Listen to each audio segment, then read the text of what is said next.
Hi folks, I'm Alan Watt and this is Cutting Through the Matrix on the 2nd of February 2020. I'd like to say that I hope everyone's getting through this amazing time we're living through. It's almost like a science fiction movie and it has all the aspects of these horror movies, of course, with pandemics and the conspiracies behind. There's always conspiracy in the movies, or you wouldn't watch them. Because you got to get bad guys, you see.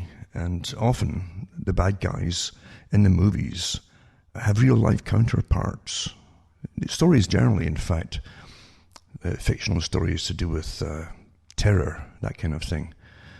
And plagues always, they're based on some facts, of course, naturally. And we do live in dangerous times. We've lived in dangerous times for an awful long time, with the rise of academia and incredible funding into research and development in all countries to do mainly with warfare purposes, including the biowarfare area. Most of the inventions we have, and even across the board in electronics and everything, all really came out of, including your microwave oven, came out of the weapons development industry. We don't realize that. It's the same thing too with a lot of the benefits that come out of medicine and so on. So yeah, in the movies you definitely do have a lot of facts, of course, with biowarfare and the threats of biowarfare. And years ago I remember mentioning some of or giving talks on some of the histories of biowarfare, stuff that was really from declassified government archives. So you can't just jump on and say, it's conspiracy theory, unless the governments are they're actually giving us the conspiracy theories.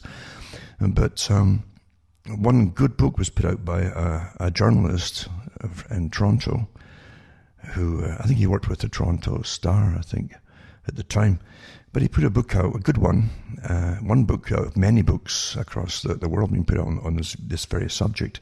But his one was Canada's contribution to biowarfare, because Canada during World War II and afterwards for a long time had led the field in biowarfare research. And so he wrote a book called Deadly Allies, and it was Canada's secret war. And in it, of course, he talks about World War II and how money was thrown out like crazy, like it always is in panic situations. And governments are always broken until it comes to warfare purposes, if you noticed that, and suddenly they've got all this money to throw around. And Deadly Allies goes into the stories, declassified again, factual, recorded stories, no conspiracy theory, of big companies in Canada where the money was thrown at to develop bioweapons for long-term protracted warfare, meaning the war against Germany or whoever it happened to be could last for a generation or even two. This is how they look at things way down the road. And I don't think it sounds corny, because leading up to World War II and during it, the Army Cadet Forces, even in Canada and across Britain and Australia and New Zealand, they had Army Cadet Force with the idea of recruiting them straight from the Cadet Forces once they turned 17 into the Army and then off to war, so that you'd have a seamless supply, basically, of recruits, you see. But in the biowarfare industry, they had big laboratories. Some of them were awfully well known, even years later, to do with blood scandals and tainted blood and so on. Some of the guys who worked in these laboratories talked about how callous that they were when they were holding vials or picking up stuff at railway stations and so on.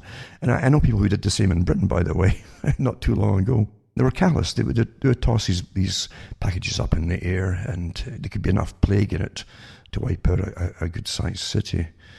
This is how callous that they were. And it's a good book to read, Deadly Allies. It's well worth it, because you find that many of the things that were developed during World War II and afterwards, including all the rust diseases for crops to destroy enemies' crops and things, and their animal food supply, where that a form of disease, which really, you could pretty well put it down to the same thing as mad cow disease, the effects it had. And then they developed stuff transmissible by ticks, They could infected ticks, drop them in deers from the air, and watch the disease that ticks were contaminated with affect the deer that they were dropped on. And I think we're still suffering from some of that today. So it's not, you can't blame the public for being afraid about what governments are up to, especially, and here's the thing too, I was thinking about this, going over all this documentation recently coming out from China and elsewhere about this pandemic, which is now a global pandemic, they're saying, with a lot of mystery behind it too, with the usual kind of occurrences leading up to it that lead to conspiracy theories naturally, and then the governments clamp down on anybody who mentions them.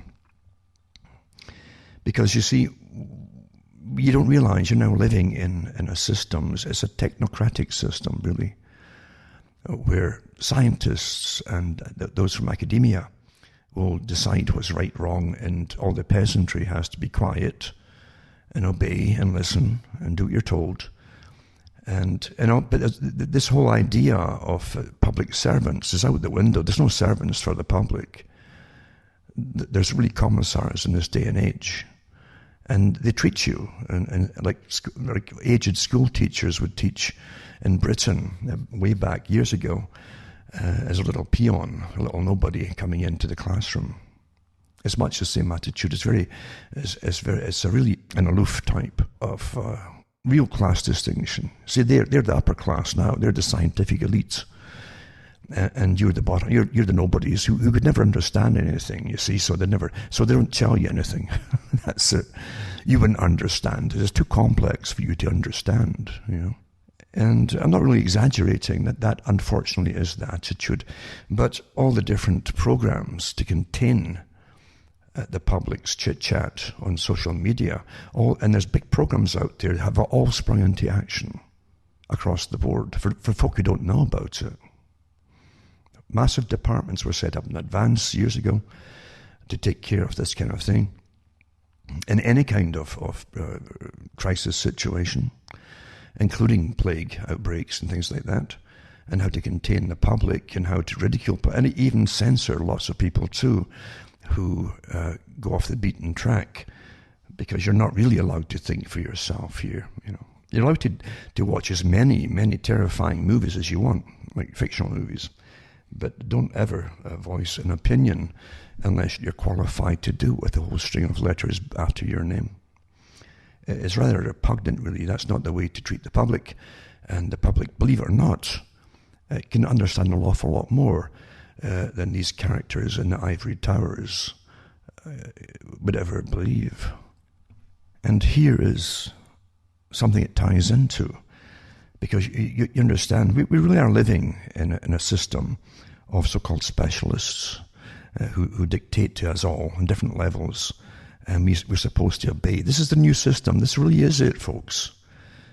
Like the Club of Rome said, democracy wouldn't work, and they couldn't get the big jobs done with experts in charge unless you really abolish this idea of democracy. Well, how do you abolish it? The public wouldn't like that, so you just introduce it under different terms. You know, control over this, control over that, specialists for this, experts, like Bertrand Russell said. We'll train the public that they can't make a move without expert opinion, and that's what they've done, you see, in a lot of areas. But the Club of Rome said, yeah, democracy is too slow and cumbersome. You can't get big things done that they wanted to at the top. Now, the people who know how everything should be run and where the future should go, and they'll direct it, they just know how to do it all. They're in charge, really. That's what it is, through countless associations and amalgamations of different sciences and disciplines, as they call it. And we're supposed to just obey. And unfortunately, here's the thing, to getting back to deadly allies and so on, there are laboratories. Every country's got them, regardless of all their international treaties, on biowarfare and what they can do and what they can test and what they can't test and so on.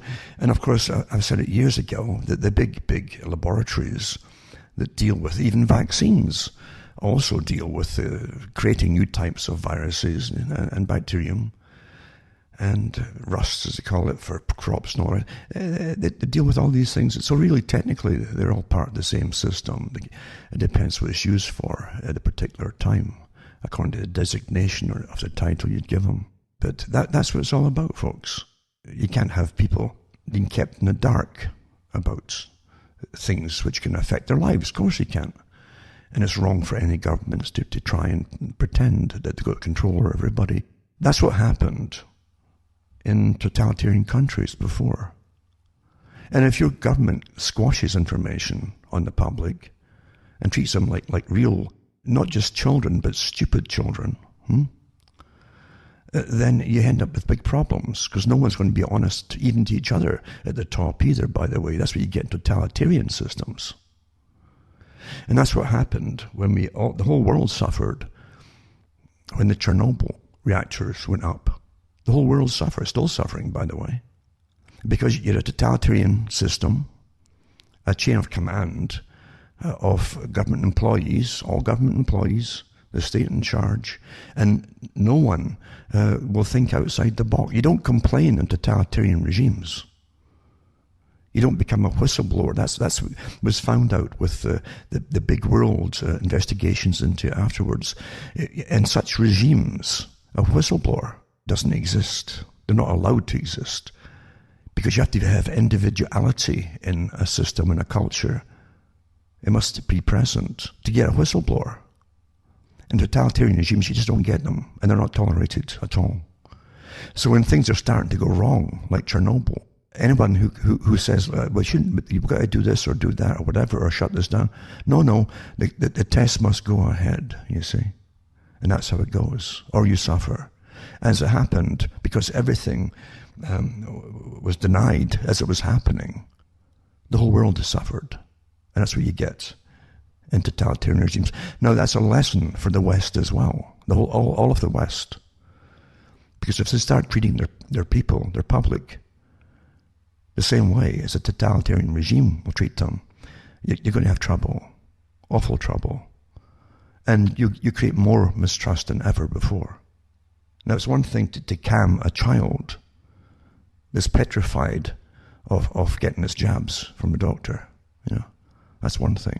But you can't calm the general public down by giving them fairy stories or even threatening them, especially threatening them when they ask pertinent questions. And they want honest answers. Not this, oh, you wouldn't understand. Little peasants, you. Well, if it's all your lives at stake, I think that you've got a right to hear, and then you'll decide whether you understand it or not.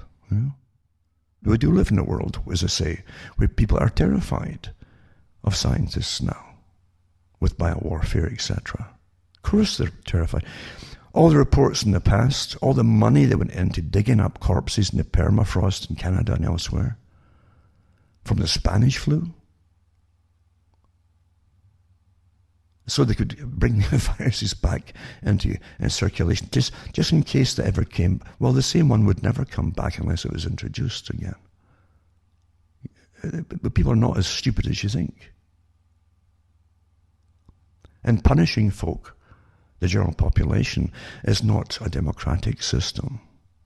Personally, and I know it's not democratic anyway, but personally, I'd rather declare that it is a totalitarian regime and a scientifically organized system of control, rather than treat us all like little children.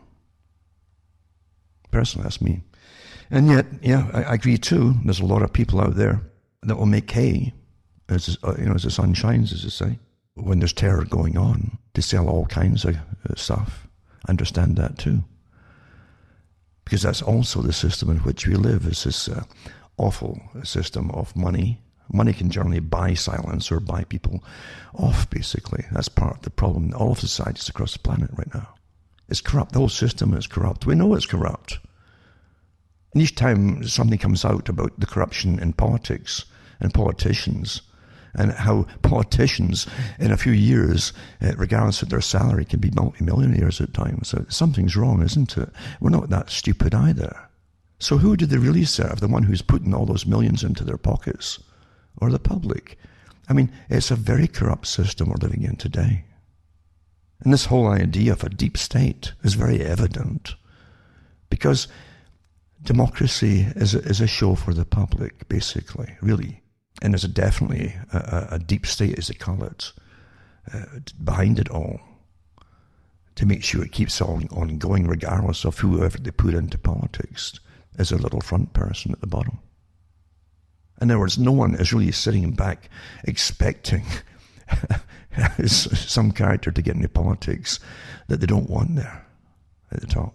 It doesn't happen that way.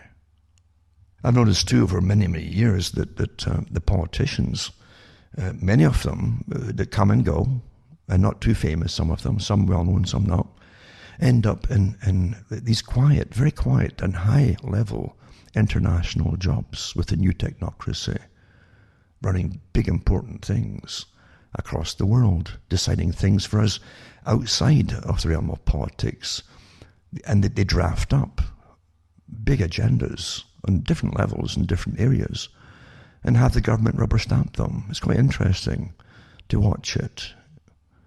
And it's outside of the newspapers generally. Or if it's mentioned at all, you're given some kind of vague organization you've never heard of before. Very important organizations.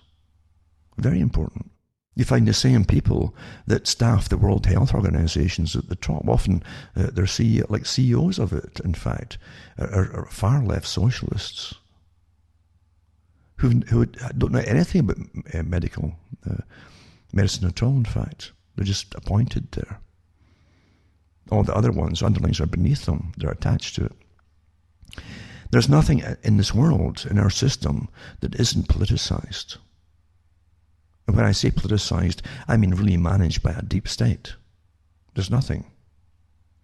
Nothing is left to chance, really. So when you see all this hype going on about this coronavirus that they haven't quite given a name, they're starting to give a name from its origin on it, but coronaviruses are quite common. It just depends on the virility of a particular strain, that's all. They're watching it now to see if it has a sudden leap forward, as you say, in mutation. That's what they're watching it for. And I don't deny that anything is impossible when it comes to it. I do not deny either, because no one is going to tell you. No one is going to tell you the truth here on where it really came from, this particular virus. You'll never get to know if it was in a lab before it escaped or whatever. You won't really get any. No one's going to take the blame for this. And the findings down the road, maybe in a few years' time, it will still be probably well classified if they find, and they can find quite easily the different markers on these things, because they're altered. If you go into laboratories, they're often altered. They can tell, for instance, vaccines, for instance, what kind of virus and attenuated viruses and so on are in them. They got markers. You can tell which lab created them, in fact, any batch of vaccines. But it's very similar with when they've been working on particular strains of viruses for whatever purposes. They'll know where it came from, but will never tell the public the truth. I don't know. I don't know. And there's already, as you all know, I'm sure everybody who's been following this has jumped into the same roots that you'll fall down of where it originated from.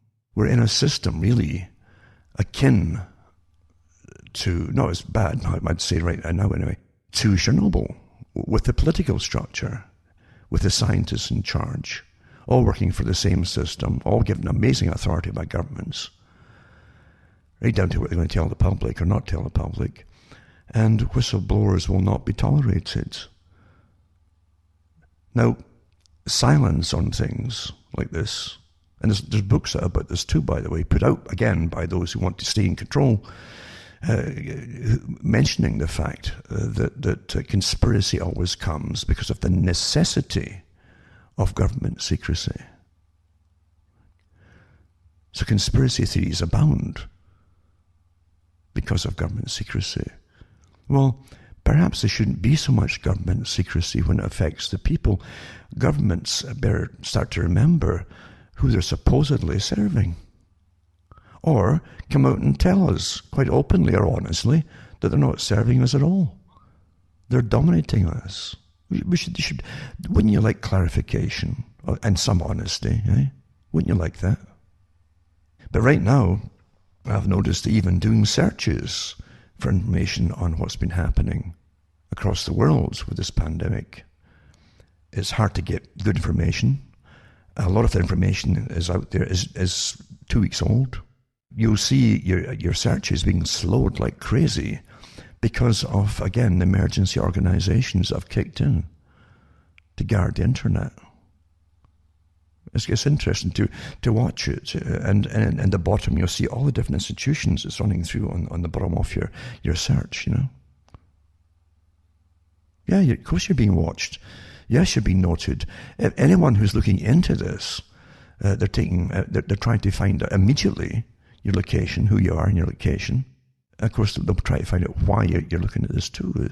You're being studied. We're all being studied amazingly well. We have been before this all happened too, but now it's very evident as the new organizations that you haven't heard of going to kick into gear, actually. You know, quite fascinating to watch. But they're not going to allow any lay people to give them any advice out there too. And sure, you're going to have all kinds of misinformation, disinformation, and so on. And not all put out by the ones at the bottom, by the way. Because you're not going to get much of the truth out to the public at all right now. That's the first thing. It's just, the movies always tell you the same thing, eh? And disaster movies as well. The first thing, the governments get together and they decide not to tell the public. Oh, they'll panic. They'll panic, you know. Right to the end, they don't tell them. It's quite funny to think about in some ways how predictable the systems are when it comes to those in power, you know. Always the same. Always the same. I remember years ago, back in the 90s, I gave talks on NATO. And NATO's pact that they had, which used to be, supposedly, I could never find one, except somebody got one for me once, that was an old one, but it was supposed to be by law in Britain, available at every post office for anybody who found out about it and then asked for it. But they wouldn't just give it to you unless you asked for it. And it was about the response for warfare purposes, or for radiation, meaning the bombs or whatever. That's what at that time, that's what they thought about. Or else plague. And really, the lockdown procedures by NATO, all NATO countries that signed on to it, and they still stand today, were to really lock down whole towns and cities that were infected. And anyone who tried to move out those cities, just like the movies. I mean, the movies had a lot of basis in fact. They looked into what the plans were and so on, and they put them into their fictional movies. But yeah, they would shoot anybody on sight if they moved out. Now, I'm not terrifying anybody here. As far as we know right now, we're dealing with a form of a flu-like symptom. Virus. But don't forget who's putting out the hype here. The people in China were panicking because after the SARS outbreak in about 2003, it came out in their newspapers at the time, and you don't know who to believe, naturally. But they thought it was a kind of ethno-specific type virus designed to hit them. And they had that in their newspapers. And that would surface once in a... That could have been propaganda on their side. Who knows? Since then, they've been terrified of such a thing happening. And that's why they're really terrified now. They know that in Wuhan, where the thing broke out initially, supposedly, so we're told, we don't even know that for sure, that they have a biowarfare at level 4 lab there. And the West calls it biowarfare, but all these level 4 labs are basically dealing with that kind of stuff. So I guess they're all used for both purposes, or certainly can be used for both purposes. Of course they are. But it was interesting too, they say that 5 million people got out of there before they locked it down. They knew it was coming, you see. But yeah, they're petrified, naturally, absolutely petrified. And I don't blame them. And in countries that won't give you many facts, as I say, just like Chernobyl with the old Soviet Union, panic increases too. And you're left really, I mean, people in Chernobyl and around that area obeyed their governments. Even when the towns that had been built around there were full of people, they didn't evacuate them right away. Always contain the problem by not telling the public, even though it's detrimental to them. So it's not really fair at all.